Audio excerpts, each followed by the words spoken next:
Un instante, una foto. Hemos venido aquí hoy a muchas cosas. Una época de cambios que devienen un cambio de época. A muchas cosas, a caminar, a marchar, a saltar, a cantar. Una frase, un sentimiento colectivo y las ganas de hablar de nosotros en nuestro idioma. Pero entre tantas cosas de las que hoy hemos venido a hacer aquí a Mar del Plata hoy, nuestros problemas, nuestras soluciones, nuestra América adulta y soberana. Y cada uno de nosotros trajo una pala. Un fantasma recorre Europa y el mundo entero. Una pala de enterrador. Un continente que expone a la faz del mundo entero sus conceptos, sus fines, sus aspiraciones. Y una frase que lo resume todo. Porque aquí en Mar del Plata, gritada en el lugar indicado, está la tumba del Alca. En el momento exacto. Vamos a decirlo. Alca, Alca, al carajo. A partir de este momento, Alca, Alca, al carajo. Las fronteras se abren y la patria se agranda. Esto es Al Carajo. Noticias, política y cultura de América. Esto es Al Carajo.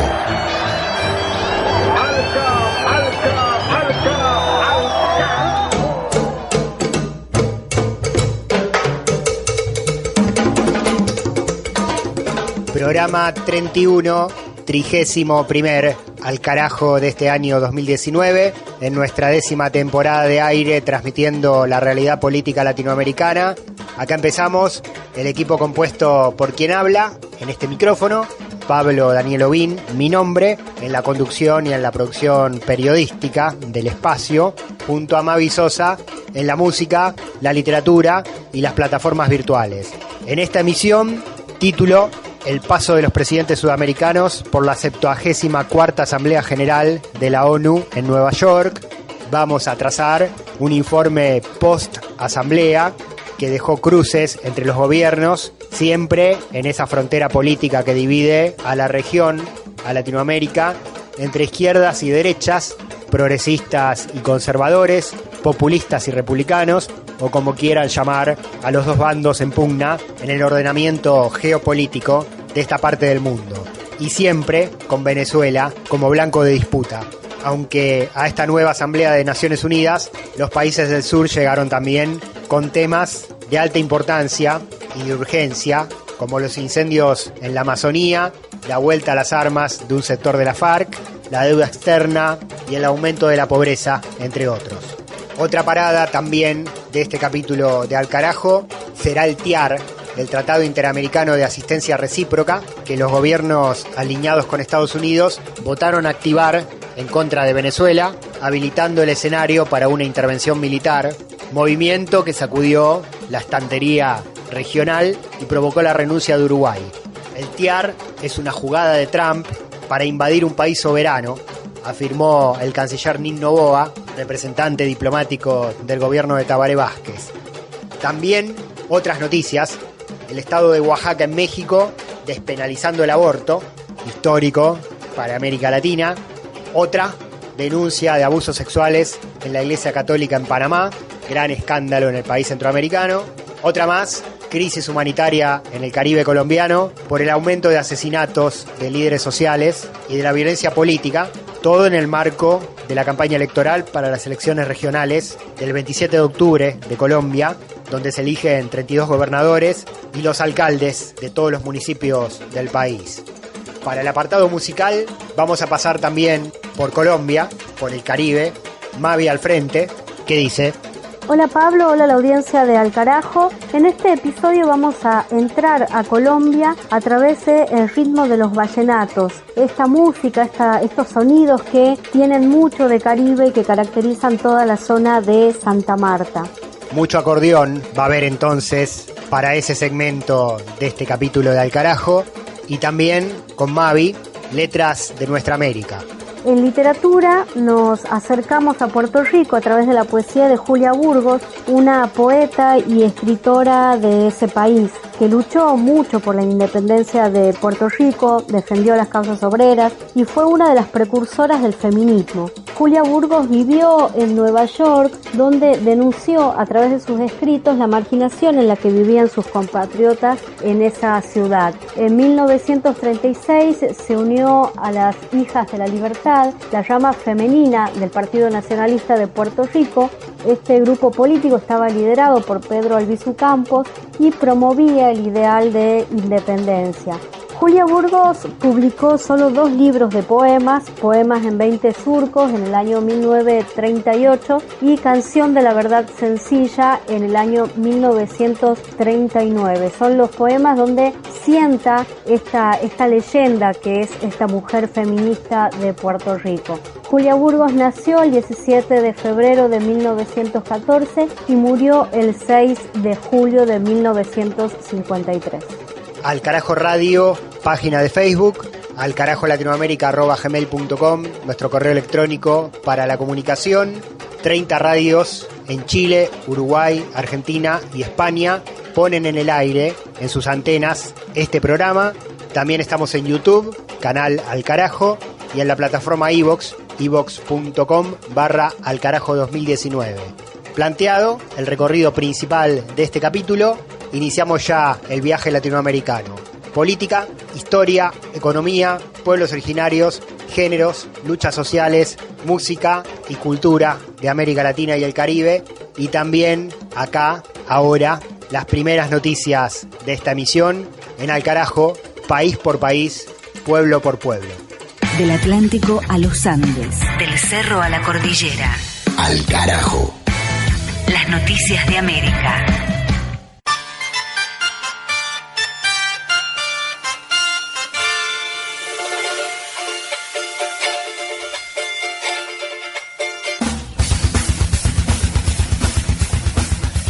En México aprobaron la despenalización del aborto en el estado de Oaxaca.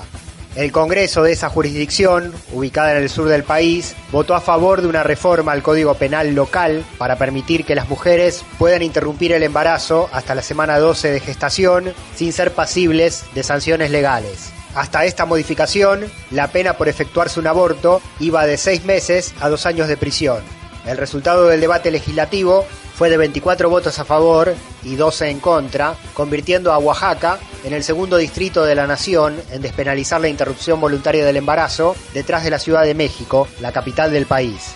La presidenta de la Comisión de Procuración y Administración de Justicia del Congreso local, Elisa Cepeda, señaló en su discurso que son aceptables las razones morales o religiosas para rechazar el aborto, pero que era urgente legislar para frenar la violencia contra las mujeres.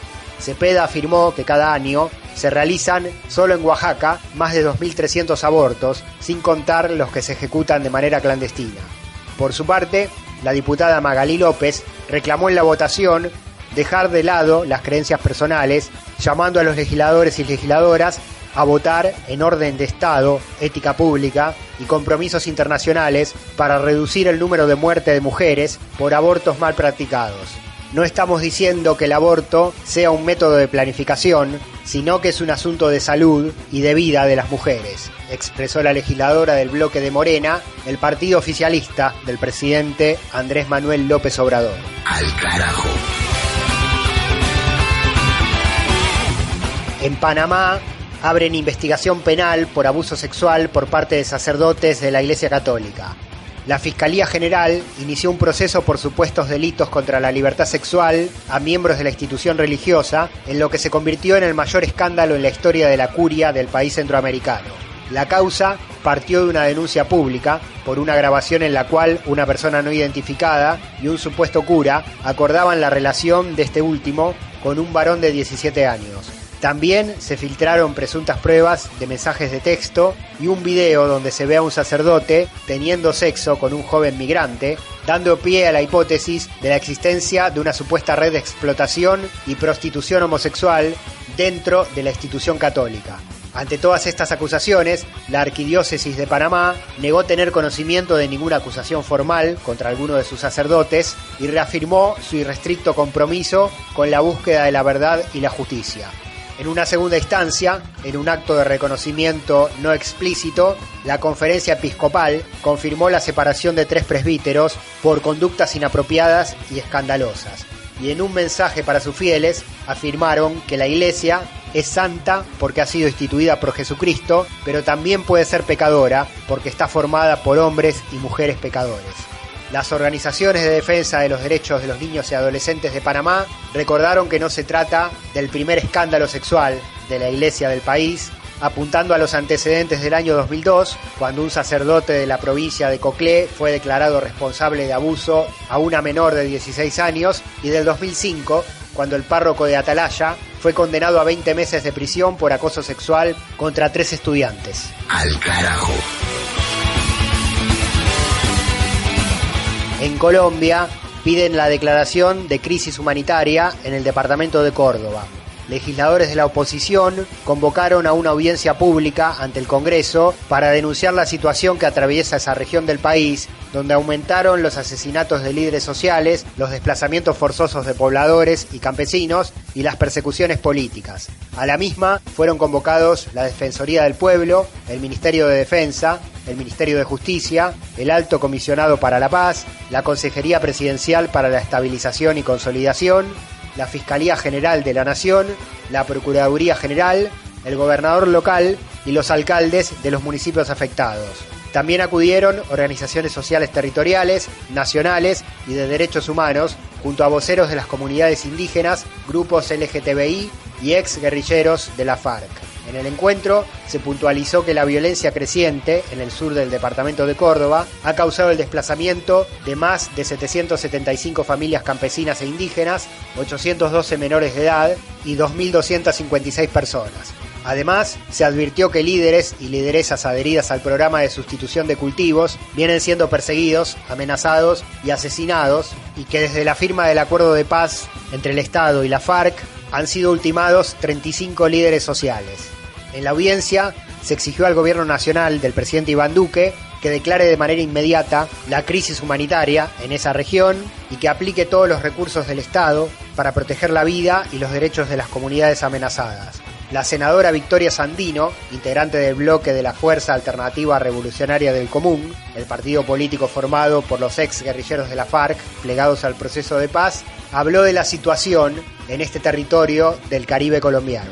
Hoy queremos recordar a ustedes la crisis humanitaria vivida en Córdoba.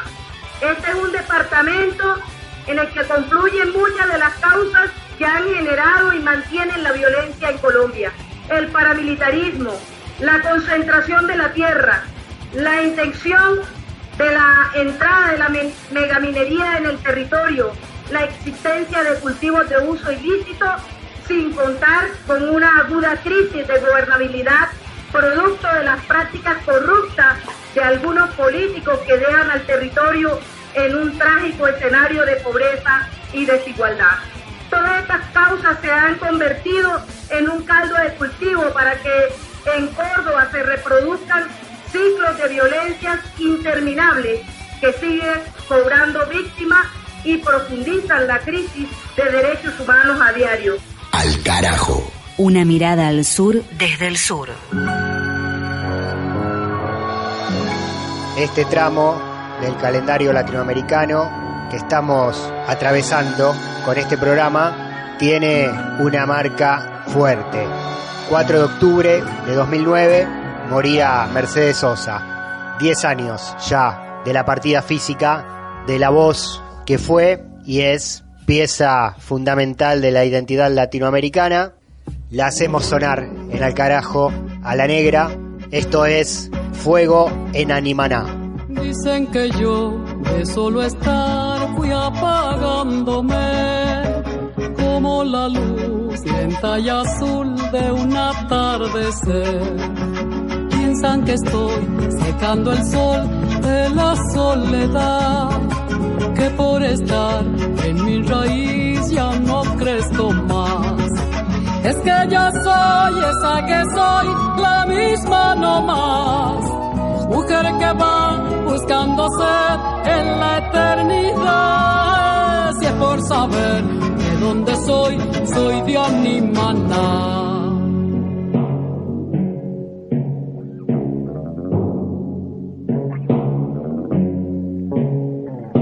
Sepan los que no han sabido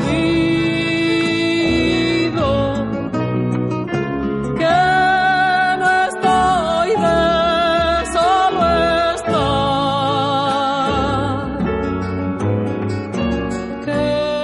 Viaje alado. Hoy me acerco a tu alma con las manos amarillas de pájaros, la mirada corriendo por el cielo y una leve llovizna entre mis labios. Saltando claridades, he recogido el sol en los tejados y una nube ligera que pasaba me prestó sus sandalias de aire blando. La tierra se ha colgado a mis sandalias y es un tren de emociones hasta tus brazos, donde las rosas, sin querer, se fueron unidas a la ruta de mi canto. La tragedia del mundo de mi senda de amor se ha separado y hay un aire muy suave en cada estrella, removiéndome el polvo de los años. Hasta mi cara en vuelo, las cortinas del mar se me treparon y mis ojos se unieron a los ojos de todas las pupilas del espacio. Anudando emociones, sorprendí una sonrisa entre mis manos, caída desde el pájaro más vivo que se asomó a mirar mi viaje alado. Por encima del ruido de los hombres, una larga ilusión se fue rodando y dio a inclinar la sombra de mi mente en el rayo de luz de tu regazo. Como color al viento, todo el cosmos se abrió a mi paso y se quedó en el pétalo más rosa de esta flor de ilusión que hasta ti alargo. Julia Burgos, poeta puertorriqueña. Las luchas políticas, las luchas sociales de la región tienen su lugar. Al carajo.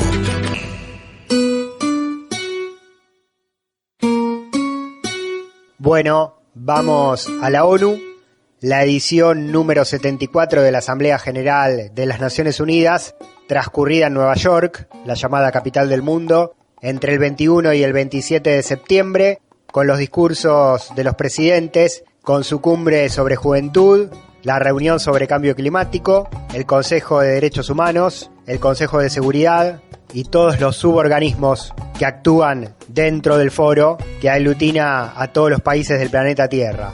Acá en Al Carajo nos abocamos a América Latina, así que en este informe vamos a hacer foco en el desempeño de los mandatarios de la región, los presidentes de Sudamérica, Centroamérica y las naciones del Caribe, en términos políticos de derecha a izquierda o de izquierda a derecha. Empezamos con Martín Vizcarra, el presidente de Perú, uno de los impulsores del Grupo de Lima, que lidera las presiones contra Venezuela en los estamentos internacionales. En las Naciones Unidas habló de multilateralismo. En nombre del pueblo y el gobierno del Perú, reitero nuestro firme compromiso con los principios y propósitos de la Carta de las Naciones Unidas, así como nuestra convicción con el multilateralismo como medio para abordar problemas globales como el cambio climático, el terrorismo, la proliferación de armamentos, la corrupción o el tráfico ilícito de drogas, entre otros. Le aseguro, señor presidente, que el Perú continuará participando constructivamente y articulando esfuerzos con los Estados miembros para alcanzar los objetivos que motivaron la creación de esta organización. Vizcarra y la propuesta del diálogo como herramienta para solucionar los conflictos, el presidente peruano, en la ONU, contradicción número 1 para este informe de la Asamblea número 74 del organismo. Vizcarra, con el Grupo de Lima, facilitador del intervencionismo norteamericano en el conflicto político que vive Venezuela. Otro presidente latinoamericano presente y siempre destacado cada año en la Asamblea General de las Naciones Unidas con sus intervenciones, Evo Morales, el mandatario de Bolivia. Como lo hace siempre en este tipo de foros globales, usó el micrófono para reafirmar y reiterar el histórico reclamo por la salida al mar para su país. Hay un tema pendiente en la región, el mar. El mar es indispensable para la vida, para la integración y el desarrollo de los pueblos. Por ello, Bolivia no renunciará a su derecho de acceder soberanamente al Océano Pacífico. Morales hace referencia al conflicto marítimo con Chile, reclamo que no prosperó, por lo menos en la instancia actual, en los tribunales internacionales. Esta decisión judicial no ha terminado la controversia. Al contrario, es explícita en reconocer que subsiste y en destacar que no cierra la posibilidad para que ambos estados podamos encontrar una solución. Por ello, la Organización de las Naciones Unidas debe vigilar y exigir el cumplimiento integral de las decisiones de la Corte para que ambos pueblos sigamos negociando de buena fe para cerrar las heridas abiertas. Es posible promover un espíritu de buena vecindad y abrir un nuevo tiempo en nuestra relación para forjar soluciones mutuamente aceptables y duraderas. Además, Evo, que el próximo 27 de octubre se somete a elecciones para buscar su cuarto mandato en Bolivia, habló de la situación de la región y del mundo en función de la crisis capitalista, el más crítico del sistema, de visitante en las Naciones Unidas, en Nueva York, en el pleno corazón del capitalismo financiero global. El mundo está siendo controlado por una oligarquía global. Solo un puñado de multimillonarios define el destino político-económico de la humanidad. 26 personas tienen la misma riqueza que 3.800 millones de personas. Eso es insulto, eso es inmoral y eso es inadmisible. El problema de fondo está en el modelo de producción y el consumismo, en la propiedad de los recursos naturales y en la distribución inequitativa de la riqueza.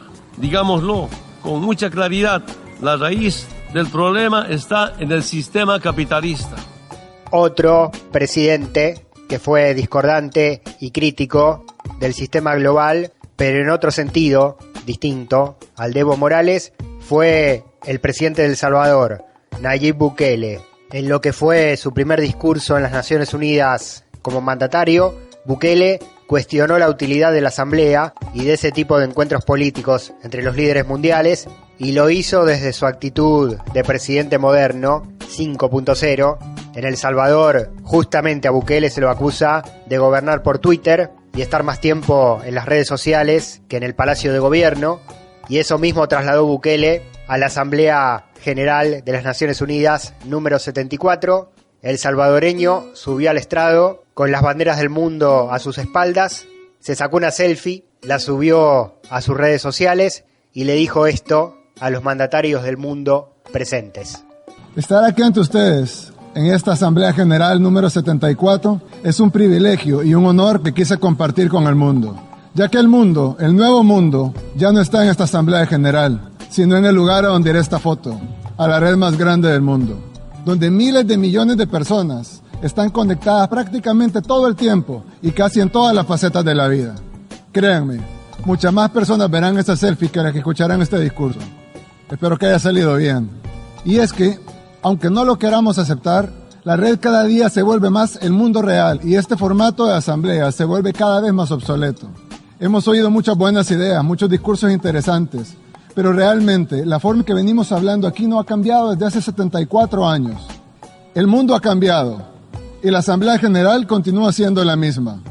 Tal vez dentro de algunos años no tengamos que viajar decenas de miles de personas a Nueva York a reunirnos en este edificio, cuando una serie de conferencias hubieran costado varios centenares de millones de dólares menos, y estoy seguro que prácticamente hubieran tenido el mismo efecto y el mismo impacto.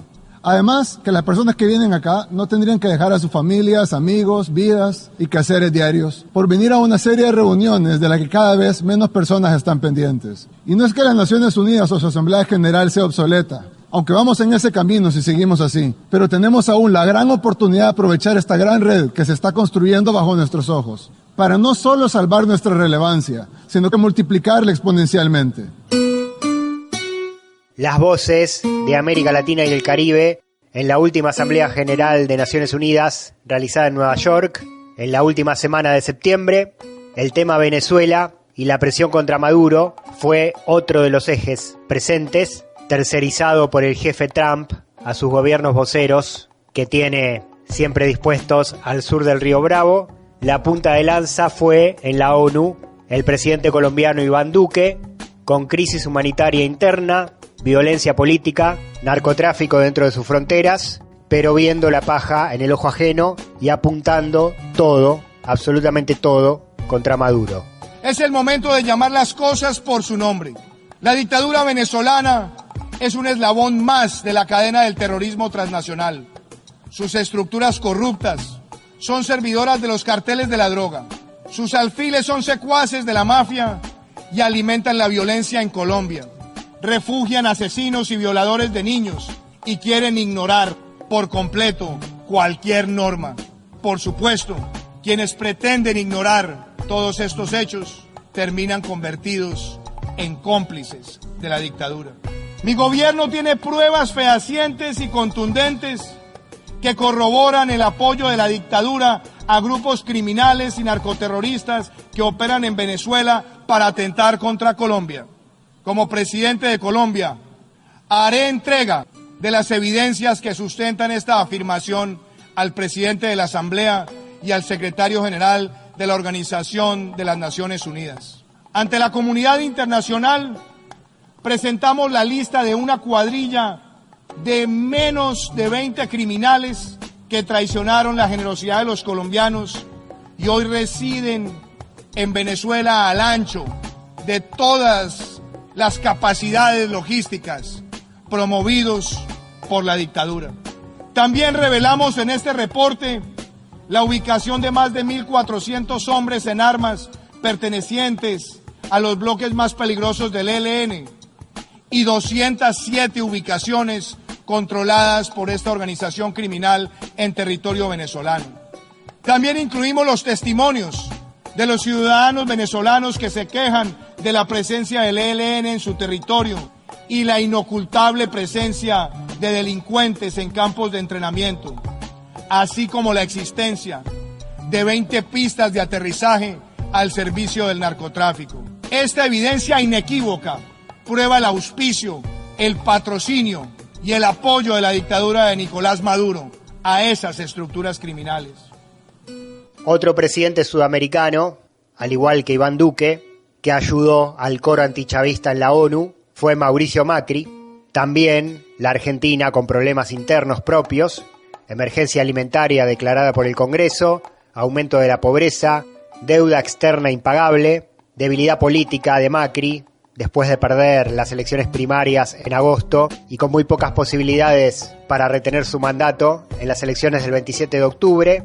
De todas maneras, con ese contexto interno, el titular de la Casa Rosada llevó el libreto de la Casa Blanca a Nueva York y se dedicó también a apuntarle los cañones a Venezuela. Es un honor volver a esta asamblea para compartir con ustedes una visión sobre la etapa que estamos viviendo los argentinos y ratificar nuestro compromiso con una Argentina protagonista e integrada al mundo. Quiero detenerme para expresar una vez más nuestra preocupación por la situación de los derechos humanos en Venezuela.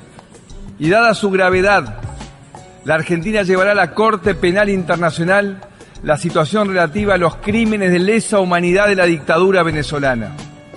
Hago un llamado a Venezuela para que reconozca la crisis humanitaria, para así poder desplegar la cooperación internacional, que atienda las fuertes carencias sanitarias y alimentarias de los desplazados. Somos parte de una respuesta regional y amplia que busca mitigar las dificultades de millones de venezolanos tras el éxodo de su país, recibiéndolos e integrándolos en la sociedad. La Argentina ya ha recibido 130.000 venezolanos. Mauricio Macri, presidente de Argentina. Y ahora vamos a escuchar un extracto de la intervención de Sebastián Piñera. Abanico un poco más abierto, el presidente chileno se desmarcó en algunos temas de Trump, por ejemplo, en la agenda medioambiental y en la defensa del multilateralismo, y se pronunció contra el proteccionismo, pero como no podía ser de otra manera, en la agenda de la derecha regional también le apuntó fuerte al gobierno de Nicolás Maduro. Debemos dejar de lado esta falsa dicotomía entre crecimiento económico y protección del medio ambiente. El desarrollo o es sustentable o no va a ser desarrollo.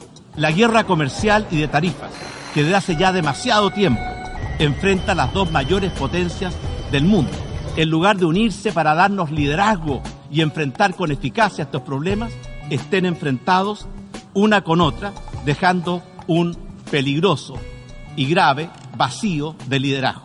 Tenemos que terminar con la oprobiosa y cruel dictadura que afecta al pueblo venezolano. Una dictadura corrupta e incompetente, que no respeta las libertades ni los derechos humanos y que tiene innegables lazos con el narcotráfico. Contra toda esta escalada de agresión para asfixiar al gobierno venezolano que desfiló por las Naciones Unidas en esta asamblea número 74 que estamos analizando acá en Alcarajo, Arriaza, el canciller representante del gobierno de Nicolás Maduro, que fue quien estuvo presente en representación de Venezuela, se llevó al final una resolución positiva. Luego de todas las exposiciones en Nueva York, del otro lado del océano, en Ginebra, Suiza, el Consejo de Derechos Humanos de la ONU votó una resolución que condenó las medidas coercitivas unilaterales de Estados Unidos contra la República Bolivariana de Venezuela.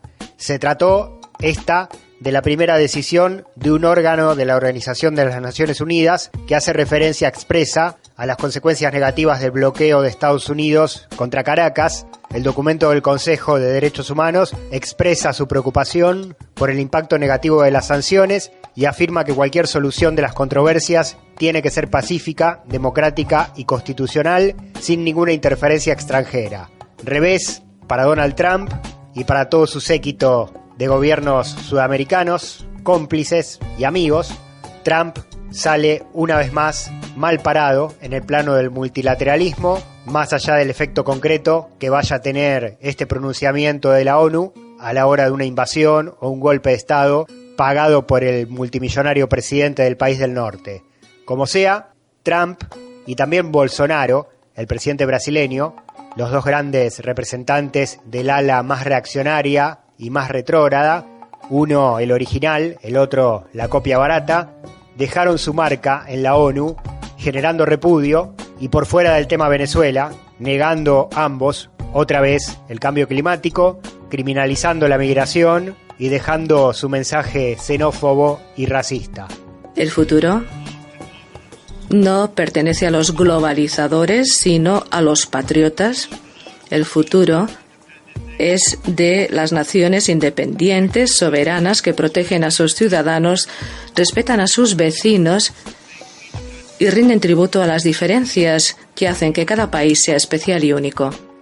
Resulta falaz decir que el Amazonas sea un legado de la humanidad y decir que nuestro bosque es el pulmón del mundo no tiene sentido. Y hoy repito un mensaje a todo el mundo, un mensaje que ya transmití a mi país. América jamás será un país socialista.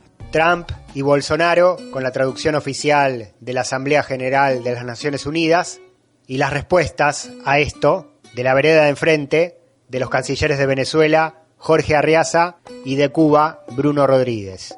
Él dice eso y a renglón seguido empieza a entrometerse, a interferir en asuntos internos de otros estados, es decir, a violar la soberanía de los pueblos, a violar la Sagrada Carta de las Naciones Unidas.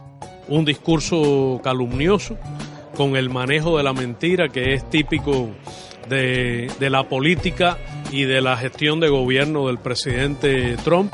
Por último, la voz de los defensores de los derechos de los migrantes, problema global en Europa y en América y en el resto del mundo, presente como contracara a esos discursos dados en la Asamblea General de Naciones Unidas. Trump insiste con el muro y con la represión, y a esas posiciones extremistas que el mandatario norteamericano paseó impunemente por el estrado de la ONU, se articuló una respuesta. Esto fue ya por fuera de la Asamblea. Se armó una mesa de rechazo a la postura xenófoba del estadounidense. Alberto Xicotencalt, Quetzalcóatl Fotanot y Mariana Zaragoza, defensores de los derechos de los migrantes mexicanos, le respondieron a Donald Trump. Las personas migrantes son la consecuencia de políticas regionales completamente fallidas que han obligado a esta gente a abandonar sus países de origen, y ahora lo mal que hicieron los gobiernos quieren responsabilizar a la consecuencia, que son miles o millones de personas inocentes. que las personas defensoras de migrantes están sufriendo un incremento muy fuerte en el nivel de agresiones, en el nivel de hostigamiento y en el nivel de criminalización que están viviendo. En la medida en que se criminaliza el acto de migrar, quien acompaña, quien defiende, quien da asistencia humanitaria, también se encuentra en un contexto de vulnerabilidad en donde además es muy fácil, no es fácil, más bien es una salida fácil para los gobiernos asociarles al delito de tráfico de personas por el mismo contexto de vulnerabilidad y de movilidad en el que se encuentran las personas. De norte a sur, de este a oeste. Al carajo. Un viaje por el continente. Al carajo. Al carajo. Identidad, música y cultura de América Rebelde. Música, ahora en Al Carajo, suena Latinoamérica, suenan las expresiones de nuestros pueblos. ¿A qué suena esto, Mavi? Suena a Caribe, suena a la música ancestral de los valles colombianos, suena a la poesía de los lamentos andinos y a la cadencia de la cumbia. A todo eso suenan los vallenatos, este ritmo que se forjó al son de la naturaleza colombiana.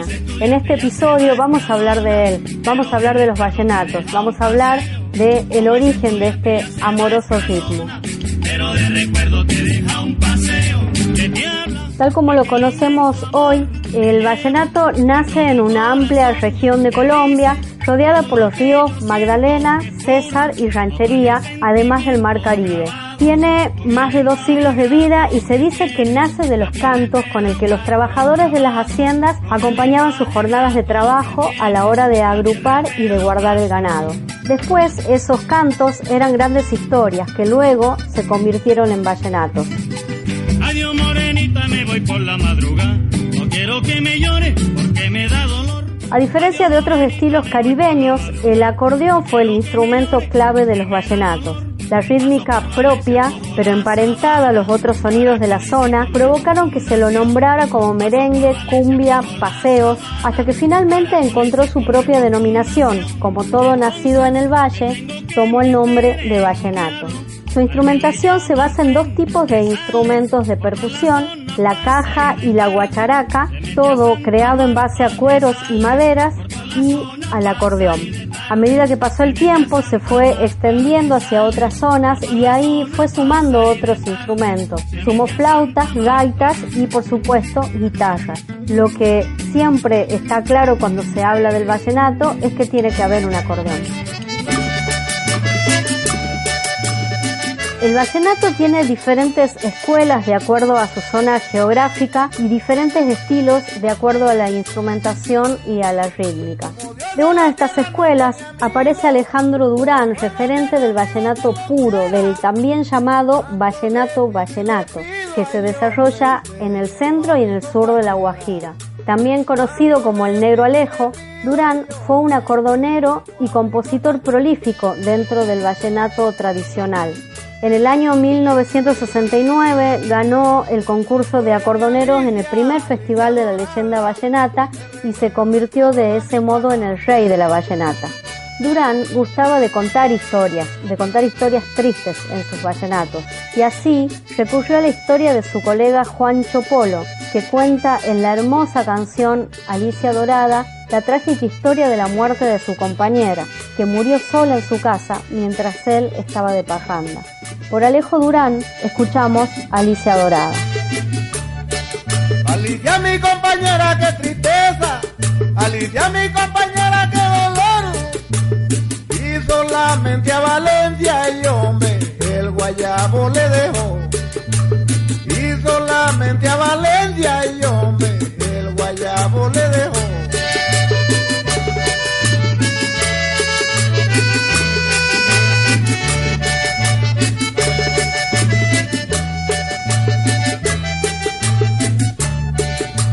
Hay en Flores de María, donde todo el mundo me quiere, yo reparo a la mujer y hombre, y no veo a Alicia la mía. Yo reparo a la mujer y hombre, y no veo a Alicia la mía. Escuchamos a Alejo Durán interpretando la canción Alicia Dorada. Leandro Díaz empezó a componer a los 17 años, cuando se enamoró perdidamente de Matilde Lina, a quien le escribió la canción más famosa. Leandro Díaz fue uno de los grandes compositores y referentes del vallenato tradicional, llamado también un compositor narrativo dentro del vallenato. Fue ciego de nacimiento y decía que Dios lo había puesto en el mundo no para ver, sino para componer. Por él, por Leandro Díaz, vamos a escuchar una grabación de hace muchísimos años, una grabación de su canción Matilde Lina.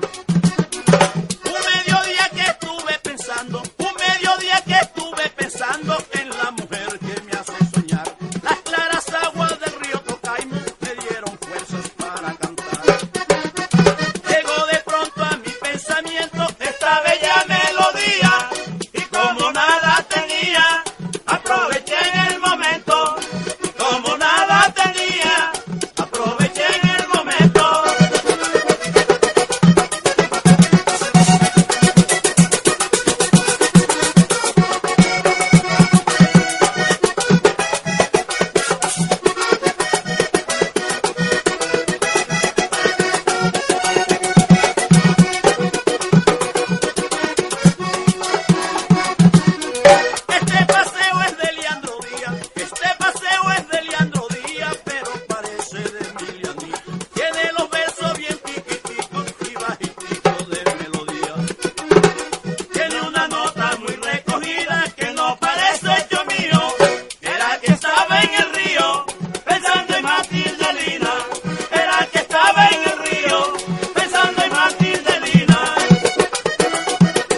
Escuchamos a Leandro Díaz interpretando Matilde Lina.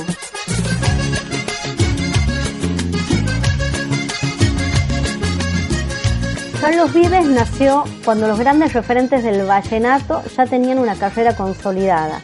Hoy es él un reconocido difusor del ritmo de su tierra, con vallenatos más modernos, con una recuperación de los vallenatos clásicos y que en algunos casos también se lo denominan vallenatos pop. En una entrevista hace un tiempo, Carlos Vives habla de cómo se fueron consolidando en él los ritmos de su país. Muy musical, no solamente porque tiene una cultura musical propia, sino porque también recibió música de todas partes y es muy afecto a la música de todas partes. Colombia es un país muy afecto a la música de todas partes, pero además Colombia es un cruce de caminos. Colombia es un país que por su posición geográfica es un cruce de caminos, pasa. Y todo eso ha quedado ahí, y entonces hay mucho, encuentra uno cosas, huellas, claro, de muchas cosas, ¿verdad? Y entonces imagínate lo que uno oía en la radio, lo que típica familia de la clase media en el Caribe de Colombia, ¿sí? Oíamos todo lo que venía por la radio, baladas españolas, especialmente la música romántica pop de esos años, de los 70, ¿no? Y la música colombiana, siempre el cuento de la colombianidad entraba por la casa. Por supuesto también estaban muchos artistas y muchas cosas que uno oía, la colombianidad de todas partes, pero en la cuenca del Caribe tú te educas con el bolero. El bolero es como la matriz de la educación musical, es el bolero, ¿no? Sí. Pero estás en una región donde nace la cumbia, ¿sí? Estás muy cerca del río Magdalena, de toda esa parte del Magdalena donde nace la cumbia, y estás en una región que es Santa Marta, que era como la capital de las provincias, que es donde nacen los vallenatos. Entonces también había vallenatos, claro. Wow. Pero lo que venía de Europa, y entonces algo de música clásica, porque cierta parte de la clásica, de todo, ¿sabes? Como que oía mucho. Pero siempre Cuba, siempre Puerto Rico, la salsa, los merengues de la República Dominicana. Porque estamos ahí en esa cuenca y nos baña todo eso, ¿no? A mediados de la década del 90, este músico, Carlos Vives, luego de interpretar en 2 ocasiones al músico vallenato Rafael Escalona, editó su propio disco con las canciones tradicionales de su tierra, bajo el nombre de Clásicos de Provincia. Por él y de ese disco, El Cantor de Fonseca, de Carlos Huerta. Nací en Dibuya frente al mar Caribe, de donde muy pequeño me llevaron. Allá en Barranca me bautizaron y en toda la Guajira me hice libre. Yo vi tocar a Santander Martínez, a Bolañito, a Francisco el Hombre, a Lo Lebrito, al señor Luis Pitre, las acordeones de más renombre. Soy de una tierra grata y honesta, la que su historia lleva mi nombre. Yo soy aquel cantor de Fonseca. El vallenato del Caribe colombiano, protagonista de este segmento musical en Al Carajo, se va yendo la música. Escuchamos a Carlos Vive interpretando El Cantor de Fonseca, también escuchamos a Leandro Díaz interpretando Matilde Lina y a Alejandro Durán con su versión de Alicia Dorada. Además, sonó la canción El Vallenato, El Testamento por Rafael Fonseca. Gracias, Mavi Sosa. Al carajo, ahora de vuelta a la información. Ni tratados de libre expoliación, ni tratados como incapaces. Al carajo.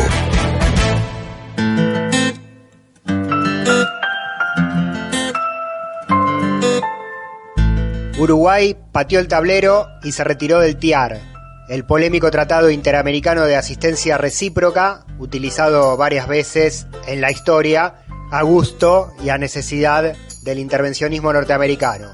El gobierno de Tabaré Vázquez decidió irse de este espacio tras la aprobación votada por los países miembros para activar el tratado en contra del gobierno de Nicolás Maduro. Como argumento de esa decisión de activar el TIAR, se consideró que Venezuela se convirtió supuestamente en un refugio de organizaciones terroristas y de grupos armados ilegales con la complacencia de un régimen ilegítimo, textual de la declaración en referencia al gobierno del Partido Socialista Unido de Venezuela. Esto fue aprobado por 15 países: Argentina, Brasil, Bahamas, Chile, Colombia, Costa Rica, Estados Unidos, El Salvador, Guatemala, Haití, Honduras, Panamá, Paraguay, Perú y la República Dominicana. Todo a pedido y por presentación del gobierno paralelo de Venezuela, del autoproclamado presidente, entre comillas, Juan Guaidó. Trinidad y Tobago estuvo presente en la sesión, pero se abstuvo. Cuba estuvo ausente. El país caribeño no se fue nunca del tratado, pero nunca participa de las reuniones. Y Uruguay votó en contra y, como dijimos, luego renunció definitivamente a su pertenencia a ese foro. El principal motor de esta nueva avanzada contra Maduro fue, una vez más, el gobierno de Colombia, del presidente Iván Duque. Su canciller, Carlos Holmes, fue el encargado de fundamentar y de intentar justificar, relativizando el verdadero sentido de la decisión, que según Venezuela consiste en darle soporte jurídico y legitimidad teórica a una invasión ilegal contra un país sudamericano. Así informa Holmes, el canciller de Colombia, sobre esta activación del TIAR. Todo va a ser efectivo. Se crean redes de cooperación, redes de inteligencia, redes operativas en los Estados miembros de la región para designar y perseguir a personas y entidades vinculadas al régimen de Maduro que tengan vinculaciones con actividades ilícitas, para perseguir funcionarios o exfuncionarios del régimen de Maduro que hayan incurrido en actos de corrupción o en graves violaciones a los derechos humanos. Se instruyó para que se creen comisiones integradas por los representantes de los distintos estados miembros del TIAR a fin de que hagan nuevas recomendaciones que serán consideradas por los ministros de Relaciones Exteriores en la próxima reunión, que será dentro de 2 meses. Establece redes de cooperación, establece redes de apoyo, establece además una lista consolidada de personas o entidades vinculadas al régimen o cercanas al régimen o que han sido funcionarios del régimen o que son funcionarios del régimen y que estén comprometidos con hechos vinculados con narcotráfico, lavado de activos, corrupción y graves violaciones de los derechos humanos. Es un paso trascendental. Esto es una decisión colectiva y todo se va a poner en marcha. Todas estas decisiones contribuyen a crear las condiciones para que finalmente haya democracia y libertad en Venezuela. Gracias. No me tengo que ir. El canciller colombiano Carlos Holmes asegurando que el TIAR es un gran paso y que esta vez sí lo sacan definitivamente a Maduro. El único objetivo declarado de Duque, Macri, Piñera y el resto de los presidentes sudamericanos alineados con Estados Unidos bajo la batuta de Donald Trump. Todo esto mientras en Caracas el chavismo inició una ronda de diálogos con partidos opositores, entre ellos el Partido Avanzada Progresista del ex candidato presidencial y ex chavista Henry Falcón, con el Movimiento al Socialismo, ex integrante del PSV en la época de Chávez, el Movimiento Redes del ex alcalde de Caracas y ex dirigente oficialista también Juan Barreto, también con el movimiento Soluciones, liderado por Claudio Fermín, un ex militante del partido opositor Acción Democrática, y con el pastor Javier Bertucci, que fue tercero en las últimas elecciones presidenciales en las que resultó reelecto Nicolás Maduro.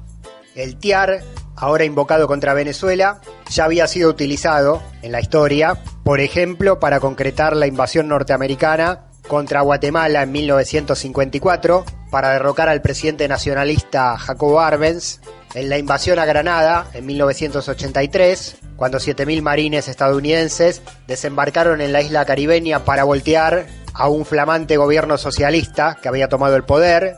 Otra, la invasión a Panamá, para destituir y encarcelar al general Noriega, incursión militar norteamericana que dejó 3.000 muertos y miles de damnificados civiles que nunca tuvieron reparación. Y una vez que hubiera sido lógico y coherente con su carta constitutiva, activar el TIAR, según sus fundamentos de apoyar y proteger a los países americanos que lo integran, fue durante la Guerra de Malvinas en 1982, donde Argentina, acompañada por Perú y otros países, pidieron ponerlo en funcionamiento, pero Estados Unidos lo vetó y apoyó a Inglaterra, una potencia extracontinental que estaba en conflicto con un país de la región. O sea, el famoso Tratado Interamericano de Asistencia Recíproca, está claro, fue siempre al molde e interés de la Casa Blanca, de la CIA y de los intereses imperialistas y geopolíticos de Washington en América Latina y el Caribe.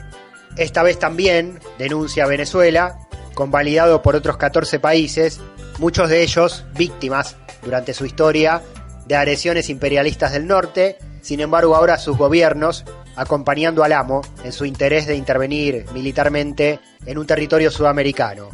Tras esta decisión a contramano de 14 gobiernos en el TIAR, Uruguay se fue. El canciller Rodolfo Nin Noboa anunció la salida de Montevideo del Tratado Interamericano de Asistencia Recíproca. El gobierno uruguayo ha decidido denunciar dicho tratado, a cuyos efectos estará remitiendo la Secretaría General de la OEA la notificación formal de esta decisión. Nos salimos del tratado por obsoleto, por inconducente, por uso inapropiado del mismo. Uruguay considera que esta resolución sienta un gravísimo precedente en materia de derecho internacional, particularmente en lo relativo al principio de la solución pacífica de las controversias y al principio de no intervención, incluyendo la posibilidad de una intervención armada. Uruguay no puede acompañar ni permitir una medida de esta naturaleza, que permite ingresar extranjeros a un país a capturar, a extraditar, a sancionar personas sin el consentimiento del país. Esos son los argumentos de Uruguay para salirse del TIAR. Básicamente el respeto a la soberanía de Venezuela y de cualquier país de la región. Además, el canciller Nin Noboa informó que Uruguay estaba denunciando ante la OEA que el uso de esa herramienta es parte de una estrategia para legitimar una intervención armada en Venezuela, cuyos resultados humanitarios pueden ser catastróficos.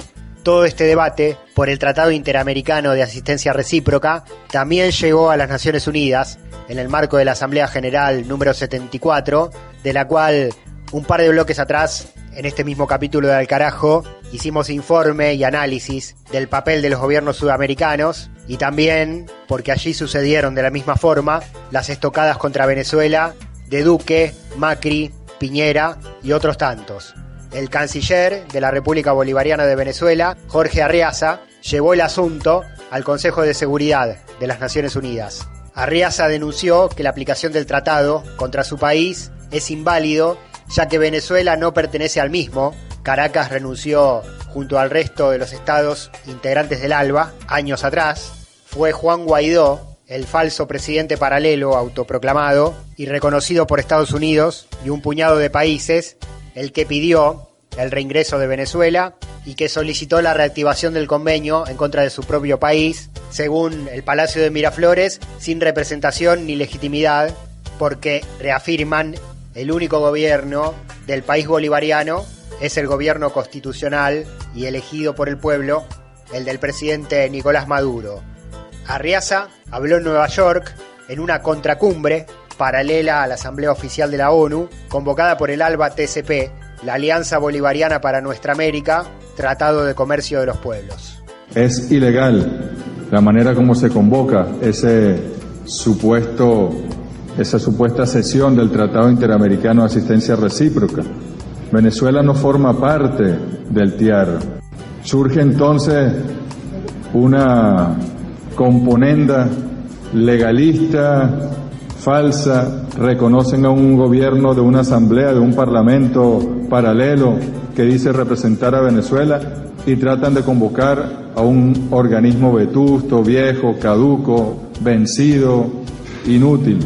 Lo que se ha pretendido hacer por parte de algunos gobiernos, que no pueblos ni países, de América Latina y de América del Norte, para invocar un tratado de asistencia militar que no solo desempolvaron, desenterraron, porque la historia de nuestra América lo había enterrado de profundo por su inutilidad, por su falta de funcionalidad y de beneficio para nuestros pueblos, con el objeto de agredir al pueblo de la República Bolivariana de Venezuela y de cercar aún más, de asediar aún más a un pueblo que lo que hace es resistir para poder tomar con soberanía sus propias decisiones. Aquí se queda la clara, la entrañable transparencia de tu querida presencia,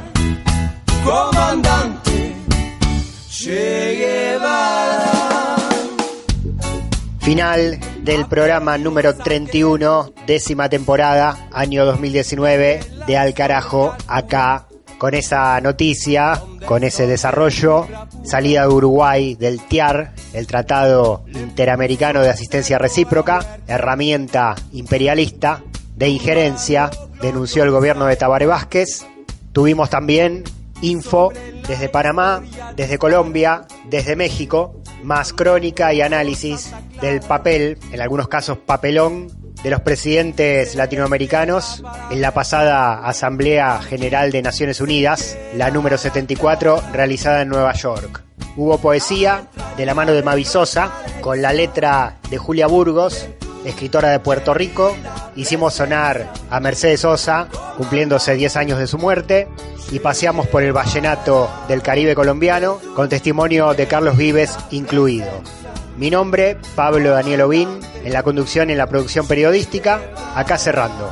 Nos volvés a escuchar en exactamente una semana, mismo día, misma hora, mismo dial, que en esta oportunidad, o en las plataformas cuando quieras. YouTube, Canal Al Carajo, iVoox, iVoox.com/Alcarajo 2019. Hasta la próxima entonces, para seguir compartiendo, recorriendo y construyendo identidad del sur del mundo. Hasta pronto.